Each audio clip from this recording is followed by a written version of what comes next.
Graças e paz, queridos. No vídeo de hoje, a gente vai conhecer um pouquinho a respeito do jejum. É uma prática bíblica? Está atrelada somente à antiga aliança? Não passou para a nova aliança?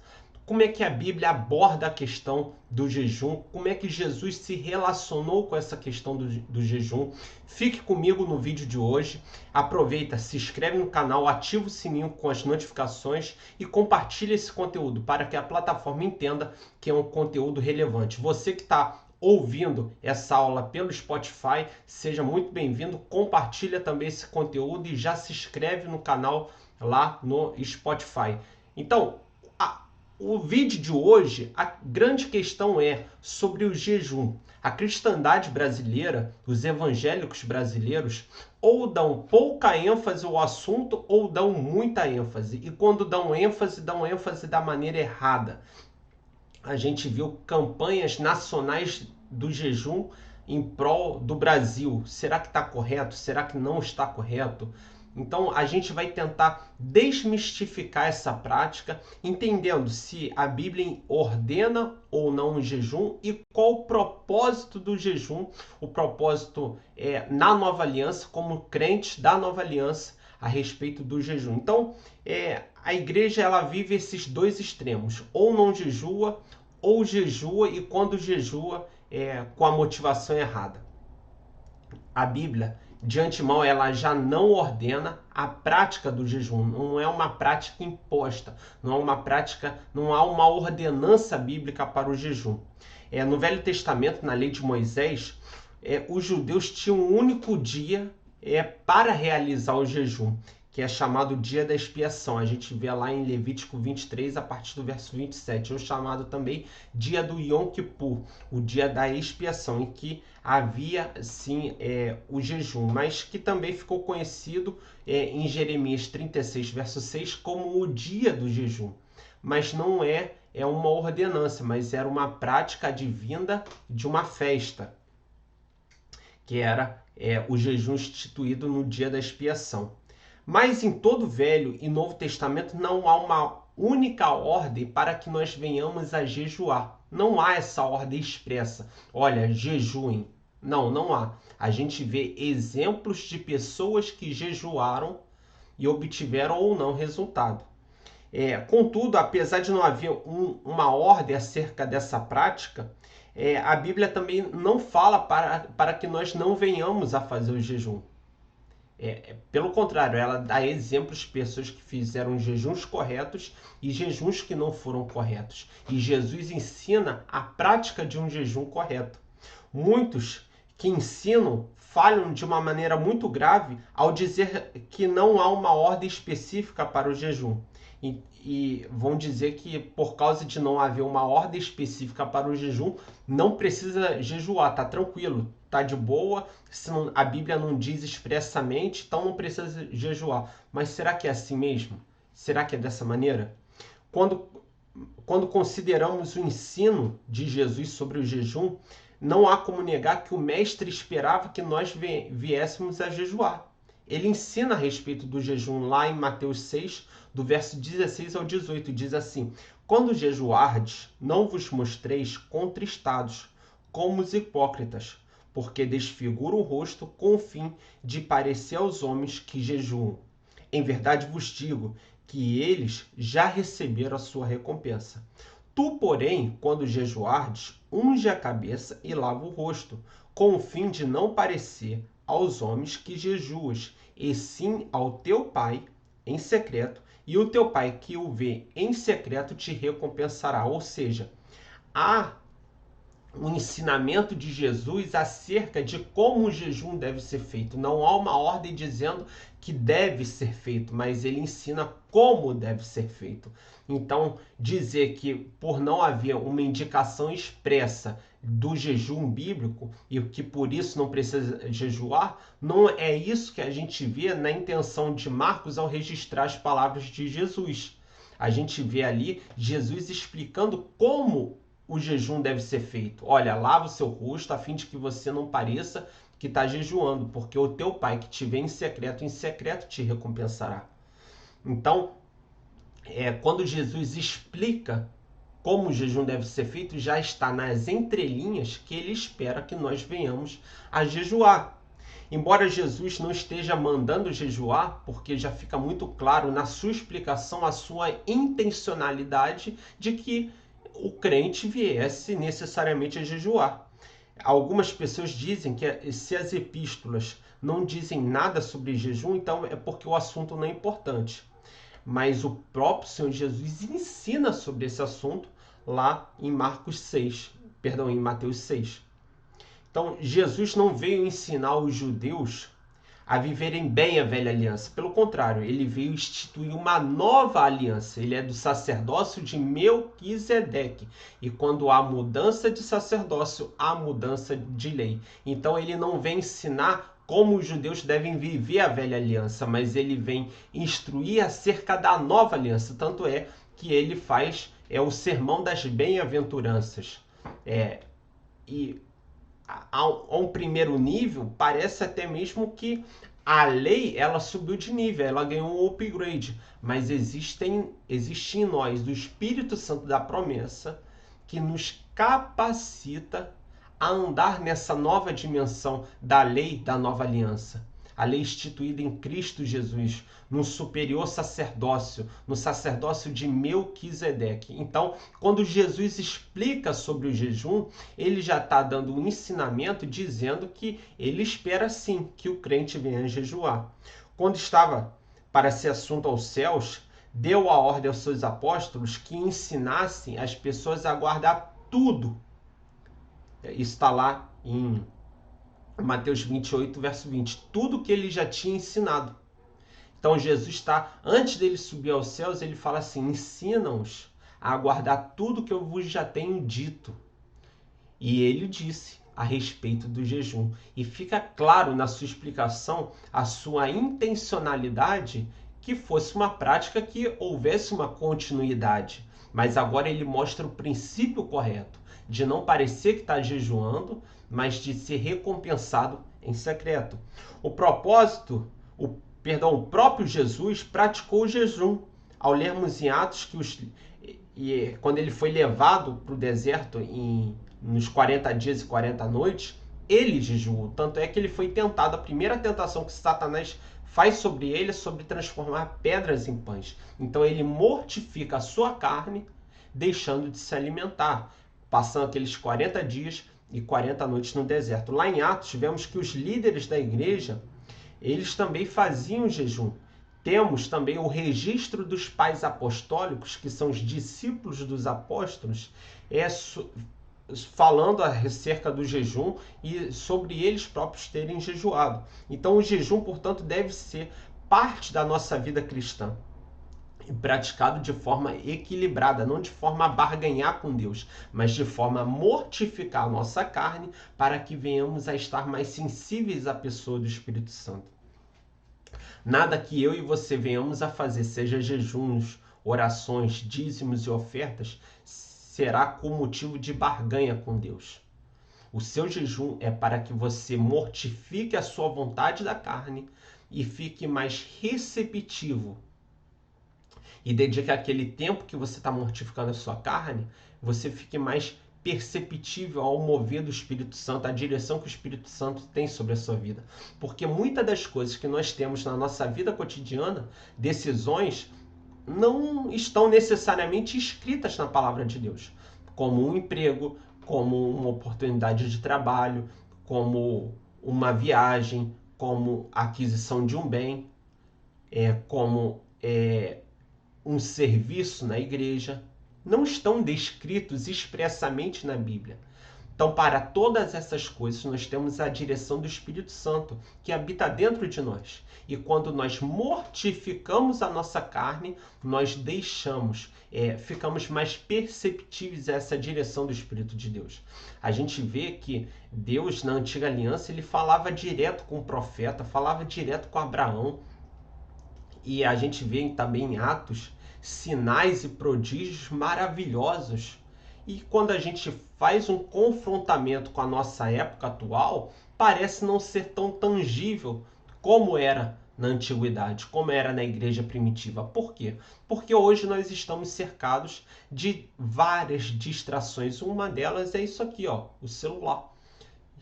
E às vezes, por tantas distrações, perdemos o time, perdemos algo que o Espírito Santo tem falado e ministrado conosco. E o jejum é uma ótima oportunidade para mortificarmos a nossa carne e ouvirmos aquilo que Deus tem falado e ministrado ao nosso coração.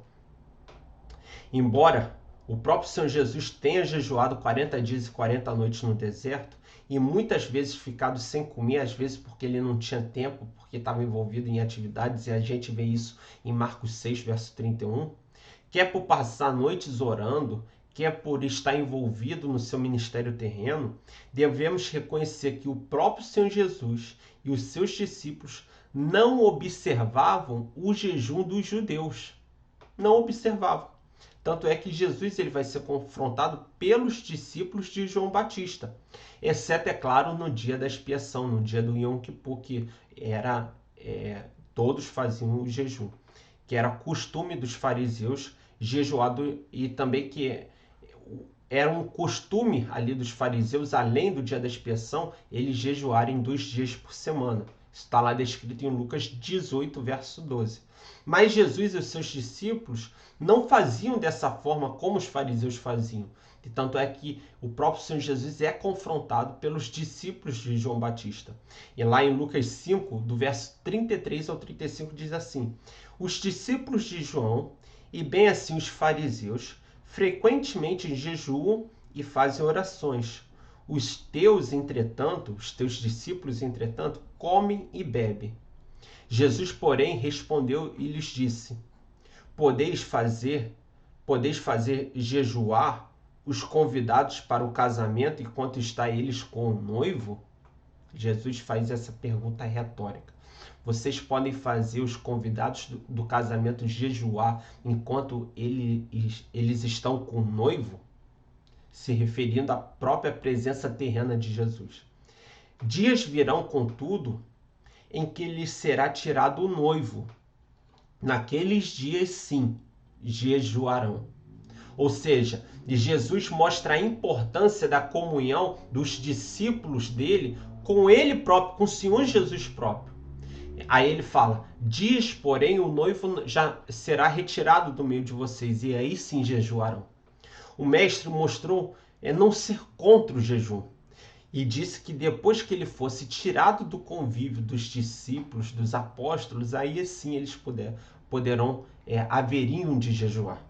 Jesus não se referiu ao jejum somente para os dias entre a sua morte e a ressurreição, mas sim aos dias após a sua assunção aos céus, porque ele fala para os discípulos antes de subir aos céus: ensina, vai pelo mundo, pregando os discípulos, batizando-os em nome do Pai, do Filho e do Espírito Santo, e ensinando a guardar tudo o que eu vos já tenho dito. E Jesus disse acerca do jejum.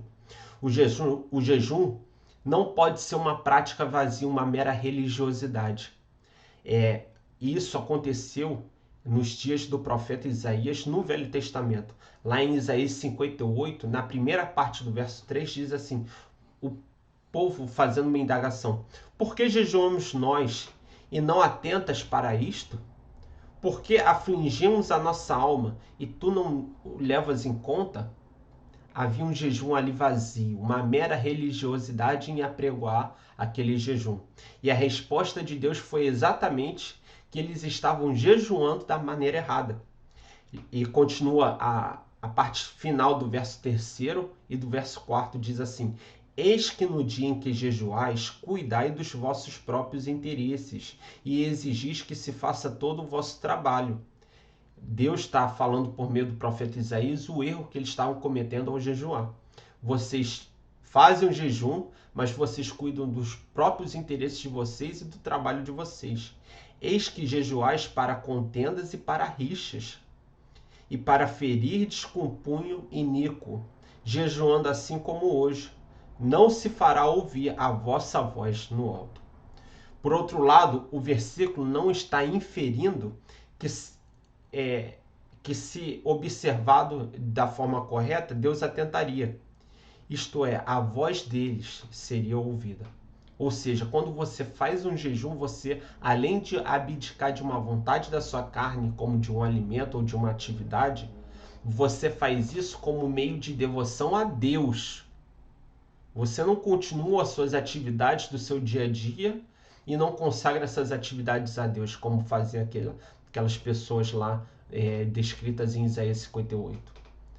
Senão você passa a ser um mero executante das suas rotinas diárias com fome, por pura religiosidade. E essa não é a questão. A questão é que, além de você mortificar a sua carne, comendo ou deixando de fazer uma atividade que você deseja, você o faz como meio de devoção ao Senhor.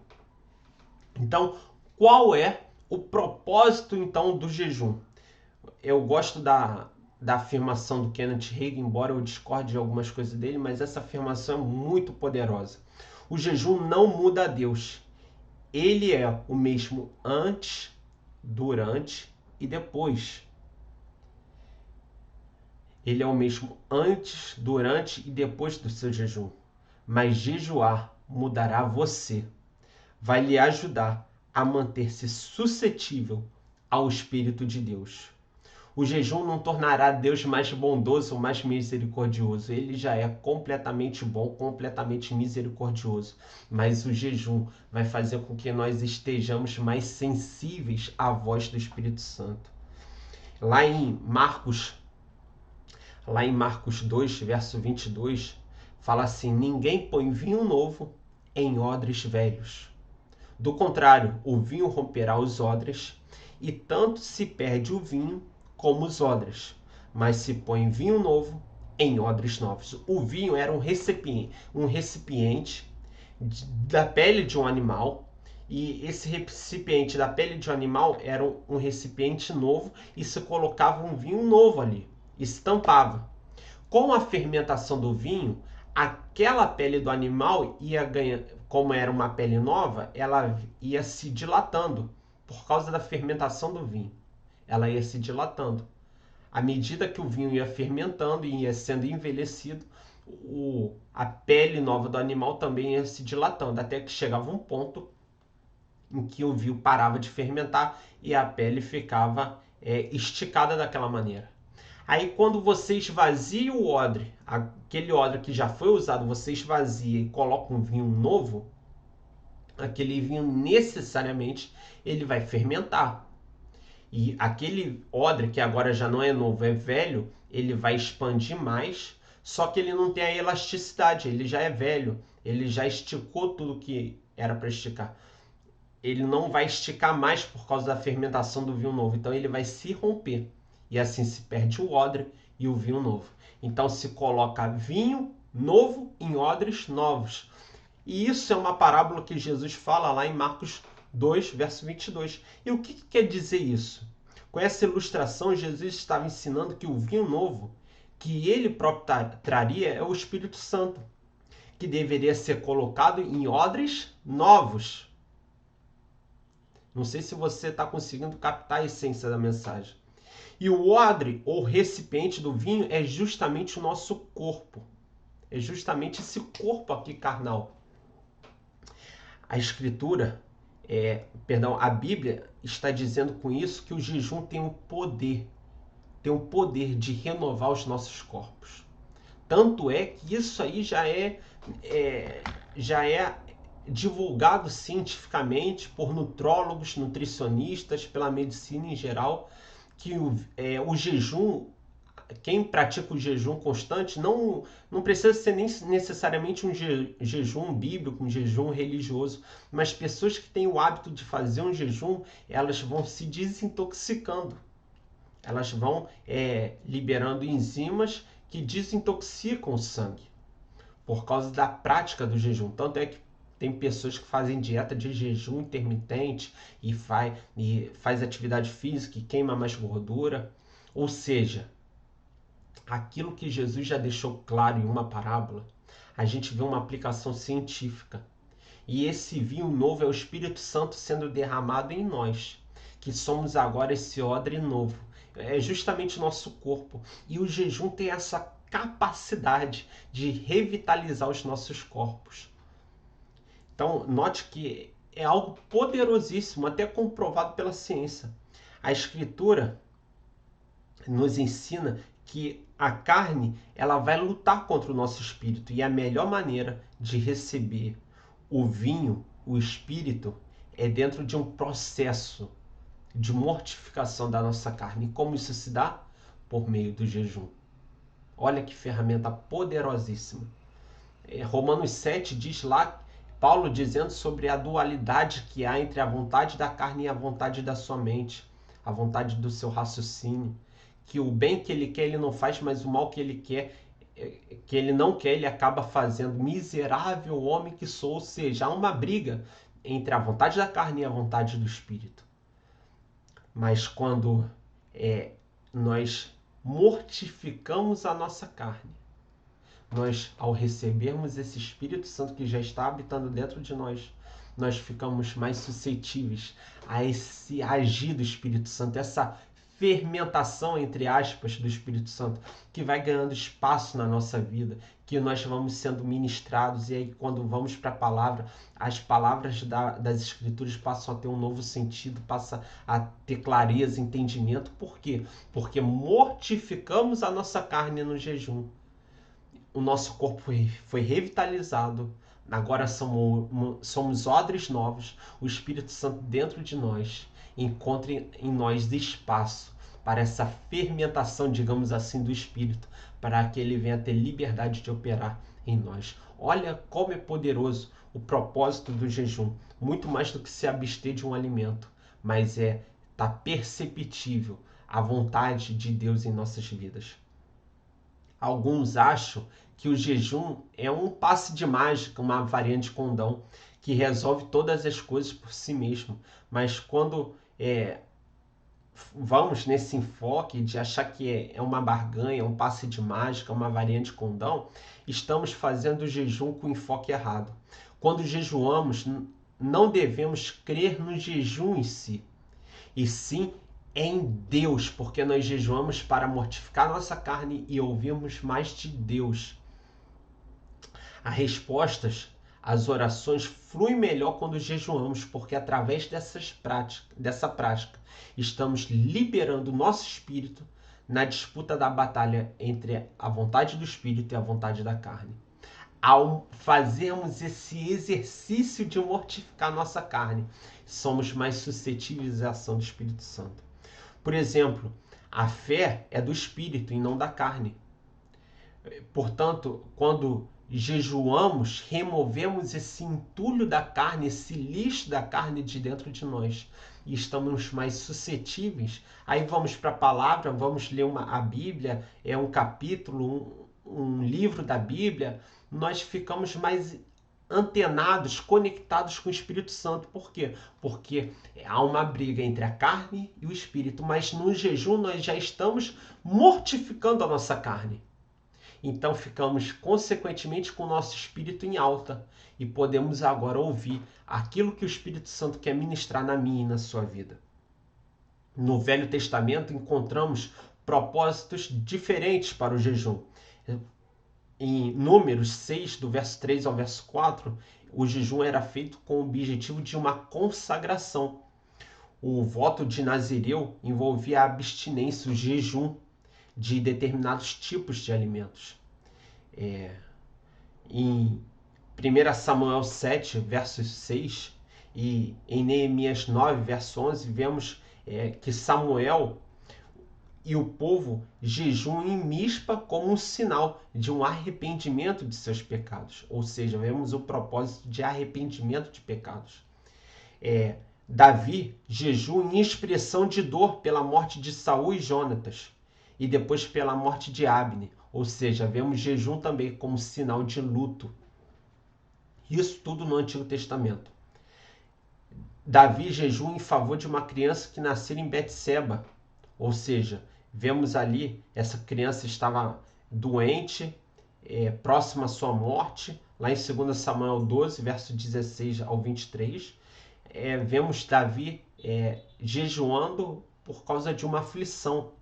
Vemos também Josafá apregou um jejum em todo Judá, quando estava sob o risco de ser vencidos pelos moabitas e amonitas. Ou seja, ele foi afligido com aquela carta de afronta e ele faz um jejum, apregou um jejum para receber instruções do Senhor. Vemos também o outro objetivo de jejum para a busca de proteção. Como assim buscar proteção? Esdras proclamou um jejum junto ao rio Ava, pedindo a proteção e a bênção de Deus sobre a sua viagem. Ou seja, um jejum com a finalidade de buscar em Deus proteção. Isso tudo na Antiga Aliança. Davi, ele jejuava e orava por outros que estavam enfermos. Jejum com a finalidade de cura de enfermidades. Daniel, orando por Jerusalém, ele jejuava. Jejum com a finalidade de intercessão, lá em Daniel 9, verso 3.